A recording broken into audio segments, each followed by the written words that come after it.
Nesse vídeo eu vou falar sobre o segredo da fluência. Então, tudo o que você precisa fazer para alcançar a fluência em inglês e o que as pessoas que chegaram na fluência fizeram conscientemente, ou seja, pensando eu preciso fazer isso dessa forma, ou inconscientemente, de forma natural e intuitiva. Um ponto que eu quero ressaltar aqui, isso daqui não é sobre o milagre da fluência, eu não vou falar sobre nenhum milagre aqui, eu vou falar sobre coisas úteis e práticas que todos os que chegaram na fluência fizeram. Não é sobre um milagre, por exemplo, não, toma 2 pílulas de diazepam, dá 3 pulos e fala let's go, que você vai ser fluente em inglês. Não é sobre isso essa aula. Você vai aprender conteúdo útil que você pode utilizar na sua jornada até a fluência em inglês. Pode ter certeza. Se o seu objetivo é um milagre da fluência, você não vai achar aqui e não vai achar em lugar nenhum, ok? Primeiro ponto de todos, lembrando que o último é o mais importante, mas um dos primeiros pontos é a prática regular. Tem vários pontos para a prática regular ser um dos pilares da fluência em inglês. É possível você chegar em muitos resultados não tendo prática regular, só que você demoraria muito tempo. E não é só pelo tempo que você tem utilizando a língua, porque às vezes você pensa, realmente, se eu treino todo dia, eu vou treinar muito mais do que alguém que treina de vez em quando. Mas vamos supor que você está utilizando o mesmo tempo. Você tem 20 horas de estudo por mês, por exemplo. E você estuda separado de meia em meia hora, né, de 20 em 20 minutos, todos os dias. Eu nem fiz esse cálculo, né, professor de inglês fazendo cálculo, mas imagina que dá no total do mês, pensei nisso agora. E alguém usa essas 20 horas, só que estuda 2 horas num dia, dá 2 dias e estuda mais 2 horas, dá 2 dias e estuda mais 2 horas. Essa pessoa que está estudando de maneira regular, consistente, todos os dias, ela vai ter uma evolução maior. Não só pelo que ela estuda, eles podem estudar a mesma coisa, mas porque ela vai esquecer menos. Existe uma coisa chamada curva de Ebbinghaus.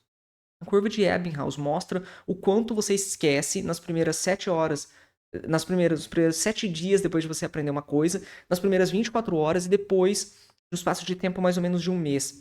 Então, para quem estuda e demora muito tempo para ver esse conteúdo de novo, ele esquece muito daquilo que estudou. E alguém que estuda diariamente consegue não só consumir conteúdo novo e criar esse hábito de estudar inglês todos os dias, quanto ele consegue revisar aquilo que ele estudou anteriormente e não esquecer. Então, muita coisa que acontece com pessoas que estão estudando inglês, às vezes elas falam: eu estudo inglês em escolas há 2 anos, há 3 anos, e eu não consigo me comunicar em inglês. Normalmente, não, se você está passando por isso, não é culpa sua. É porque muitas vezes não te ensinaram o que acontece e como acontece a evolução dentro de uma língua. Mas se isso acontece contigo, você não está estudando inglês há 2 anos, estudando inglês há 3 anos. Você está reiniciando a sua aprendizagem de inglês praticamente toda semana. Porque se você não consome inglês em casa, se você não revisa o conteúdo que foi visto, você perde esse conteúdo. A sua mente exclui ele da sua mente, da sua cabeça, né? E você não consegue lembrar mais. Aí você pensa, nossa, mas eu estudo e eu não lembro. Eu estudo e eu não consigo falar inglês porque eu não pratico. E com o tempo você vai sentindo isso de que inglês é difícil. Mas é pela falta de revisão e falta de prática regular. A prática regular, junto com a ideia de criação de hábito e lidando com essa curva de Ebbinghaus, de não esquecer aquilo que você aprendeu, cria uma bola de neve. Tudo que você vai estudando diariamente vai se acumulando, você esquece menos daquilo que você estudou. Não dá pra não esquecer nada, né? Você esquece muito menos daquilo que você estudou. Você cria o hábito de estudar inglês diariamente. Com o tempo, você vai ter aprendido tanto nesses pequenos espaços de tempo regulares que você não vai nem se reconhecer. E as pessoas vão falar: o que você fez? E você falou assim: não, eu estudei inglês todos os dias e revisei o conteúdo que eu aprendi. E vai parecer que é algo muito mágico, mas é a prática regular, consistente, muito importante. Todos os que chegaram na fluência, em algum momento eles fizeram isso. E muitos que chegaram na fluência rápido, eles fizeram isso com muito tempo diariamente. Tem um poliglota que eu acompanho, que ele estudou francês, treinando a conversação em francês com uma dica que eu vou dar aqui pra vocês, tá bom? De como treinar a conversação sozinho em casa. E ele utilizou isso por 8 horas todos os dias por um mês. Imagina estudar inglês 8 horas todos os dias por um mês. Você vai avançar muito mais rápido.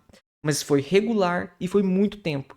Então você vai entender E a prática regular é a mais importante de todas, e quanto mais tempo você conseguir utilizar para prática diária, melhor. Se for 1 hora, é o tempo que eu normalmente recomendo para os meus alunos. Mas se você conseguir só 15 minutos, só meia hora, o importante é praticar todos os dias. O segundo ponto é a imersão. Nós moramos num país, eu estou supondo que você mora no Brasil, nós moramos em um país onde nós falamos português o dia inteiro. As pessoas ao nosso redor falam português. Você vai num ponto de ônibus, as pessoas estão falando em português.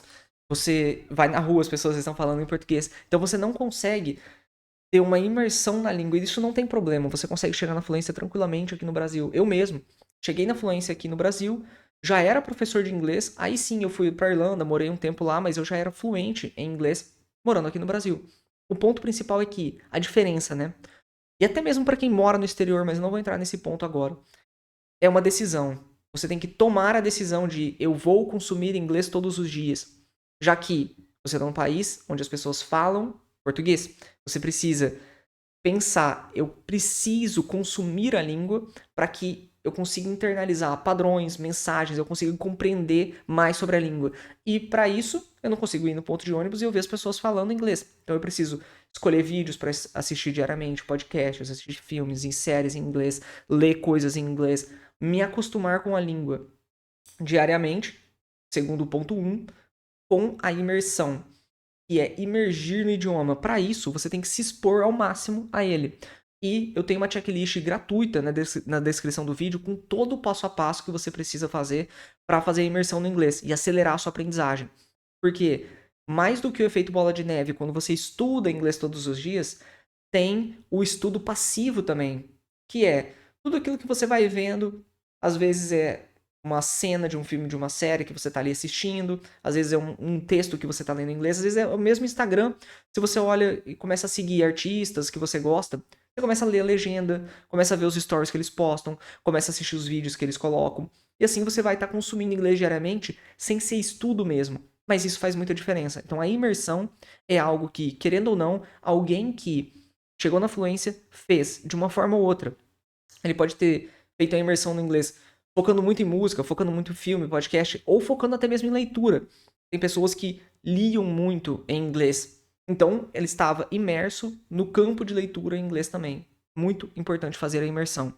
Além da prática regular e da imersão, tem o ponto de feedback e correção. Porque vamos supor que você está treinando inglês regularmente, mas por algum motivo você está perpetuando um erro. Ou seja, você errou numa coisa e você está continuando. Erra, erra, erra. Você vai aprender. E aprender muito bem. Só que errado. Se você está consistentemente errando e praticando esse mesmo erro. E não tem como, às vezes, se você não tem nenhum apoio, nenhum auxílio, por exemplo, os meus alunos eles podem me mandar mensagem em qualquer momento do dia que eu respondo eles. Eu estou ali regularmente tirando as dúvidas deles. Mas, caso você não tenha ninguém, você tem que usar recursos para ver se você está falando errado. Você tem que usar recursos. E pode ser também um corretor ortográfico para ver se você digitou alguma coisa errada, se você escreveu alguma coisa errada. Porque assim, você consegue corrigir os erros e estar em uma melhora contínua.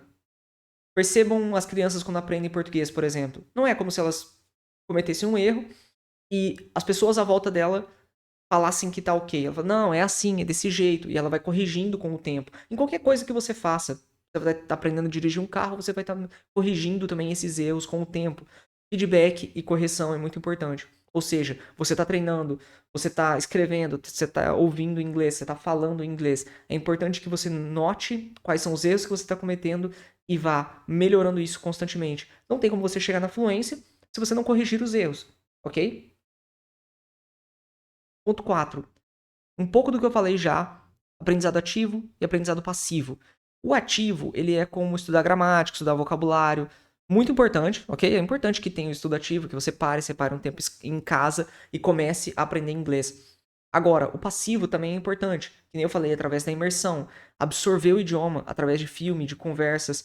Com isso, você tem duas coisas. Você tem a prática que você conscientemente escolhe fazer, que é importante, e você tem a parte passiva, que você está durante o dia e está consumindo inglês. Para isso, é importante fazer a imersão. Recomendo baixar a checklist da imersão que está gratuita aqui na descrição do vídeo. Confiança e mentalidade. Existe uma coisa. Para você praticar o inglês, você precisa ter a mentalidade de que você precisa falar e para isso você vai cometer erros. Isso tem uma ligação muito forte com feedback e correção. Muitas pessoas se sentem mal com feedback e correção.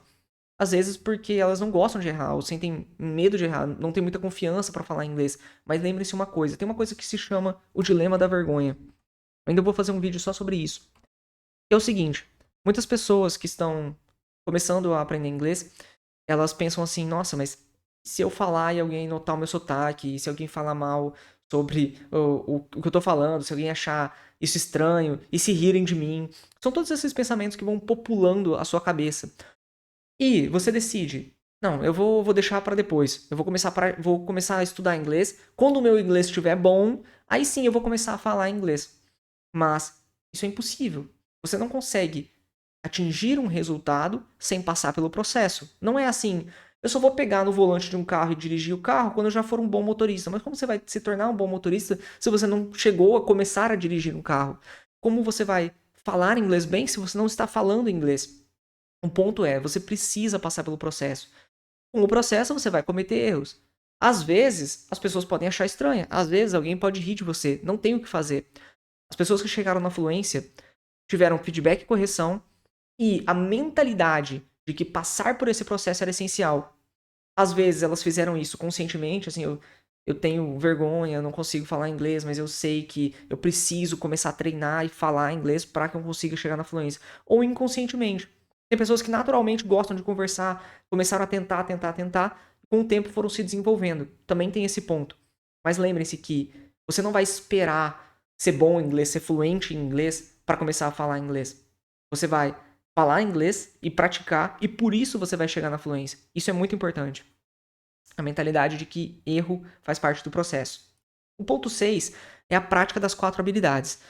Existe um ponto aqui que é assim, tem pessoas que são fluentes em português, mas elas são analfabetas, elas não sabem ler e escrever. Isso quer dizer que elas não são fluentes em português? Isso quer dizer que elas não conseguem se comunicar? Não, elas conseguem se comunicar. Elas têm 2 campos. Listening, elas conseguem entender o que as pessoas falam em português, e speaking, elas conseguem falar e se expressar na língua. Ok. Mas é importante que para você ser uma pessoa fluente por completo, você treine as 4 habilidades. Existem, obviamente, formas de focar em habilidades específicas. Por exemplo, no MAF, no Método Acelerador da Fluência, os meus alunos, eu tenho como foco específico a fala e a audição, o listening e o speaking. Porque o foco é em influência comunicativa. Ou seja, os meus alunos avançam muito rápido na parte de conversar e se comunicar em inglês. E a leitura e escrita é trabalhada, mas uns 30%. Porque não é o foco principal desses alunos. Eles aprendem a ler e escrever, mas principalmente a falar e a ouvir o inglês. Então, você precisa pensar também, se você quer dar um foco especial em cada uma dessas habilidades, e você pode, não, eu quero melhorar muito a escrita porque eu preciso, por exemplo, fazer um mestrado e eu preciso escrever tal coisa em inglês. Ok. Ou eu quero muito mais ler inglês. Você pode dar mais foco nessas habilidades.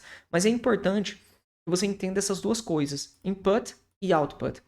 Existem habilidades de input, que são habilidades de consumo, que são a leitura, ou seja, você está consumindo a língua escrita, e existe também o listening, a audição.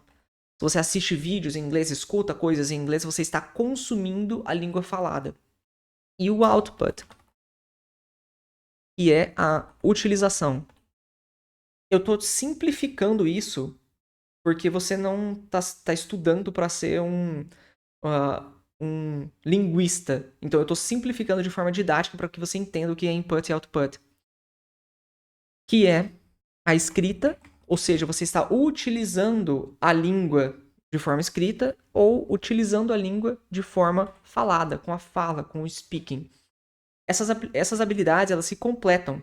Se você lê bastante, você vai conseguir escrever melhor. Se você ouve bastante, você vai conseguir falar melhor. Por que você tem o sotaque que você tem?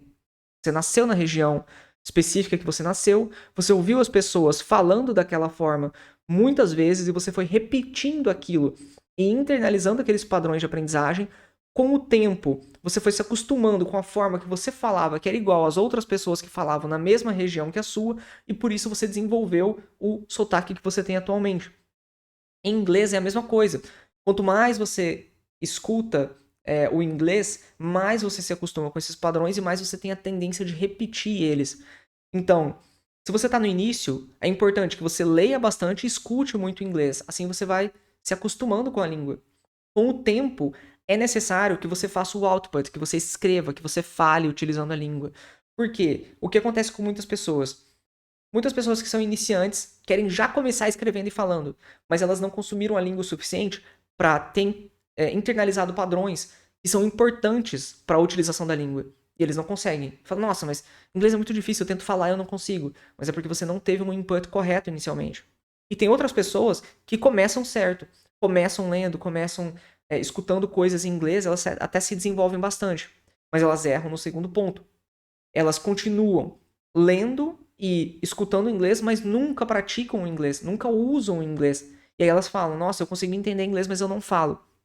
É pela não prática da fala, por não praticar a comunicação em inglês, que você está travado na parte de output, de utilização da língua. Então é importante que você faça os dois. Se você é iniciante em inglês, foca em consumir a língua o máximo possível. Lê bastante e escuta muito. Se você já tem um nível ok na língua, você já consegue falar um pouco, escrever um pouco, faz um equilíbrio entre as duas, mas pensando sempre em utilizar bastante a língua. Assim você vê e consegue fazer um feedback muito bom de correção. E como que você vai saber o que você sabe ou não sabe, o que você tem errado e o que você tem certo, se você não treinar e utilizar a língua? Dessa forma você consegue fazer um input e output da forma correta. Muito importante. Todos que chegaram na fluência, de alguma forma, melhoraram. É óbvio que pode ter pessoas que chegaram na fluência e não sabem ler e escrever em inglês, mas essa não é a base da maior parte das pessoas, ok? E o último ponto, também muito importante, é foco em comunicação. Que nem eu falei, as pessoas que se desenvolvem na língua, em algum momento elas focaram em comunicação. E comunicação é expressar as próprias ideias em inglês. Não é simplesmente ter o vocabulário mais avançado do mundo. Não é falar de uma forma culta, como alguém que lê livros em inglês. É conseguir expressar as próprias ideias em inglês. E você faz isso através da prática constante da fala, junto com uma evolução do próprio nível do inglês. Mas é importante que você tenha um foco em comunicação. Porque a fala é uma das habilidades mais difíceis de serem desenvolvidas em inglês. Porque é uma das que as pessoas menos trabalham.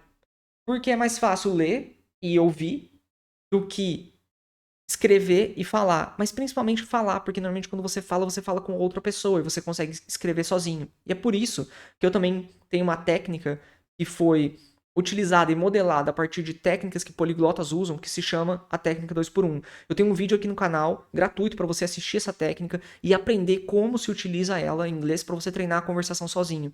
Se você está no nível iniciante, você pode começar ela da forma mais básica possível, focando em input, ok? Mas se você já tem um nível ok, eu recomendo utilizar muito ela, assim você vai se desenvolver bastante. Tem certeza, se você utilizar ela e praticar ela diariamente, e fizer isso por um mês, por exemplo, separa 30 minutos todos os dias, 1 hora todos os dias para aplicar a técnica 2x1, no final do mês, você vai ter um inglês muito, muito mais evoluído, como você nunca viu antes. Você pode ter certeza disso. E um resumo de tudo é: a fluência é alcançada com consistência, paciência e mentalidade correta, que nem eu falei para vocês, e a combinação com a prática consistente dessas 4 habilidades, focando em estudo ativo, estudo passivo, input e output e foco em comunicação.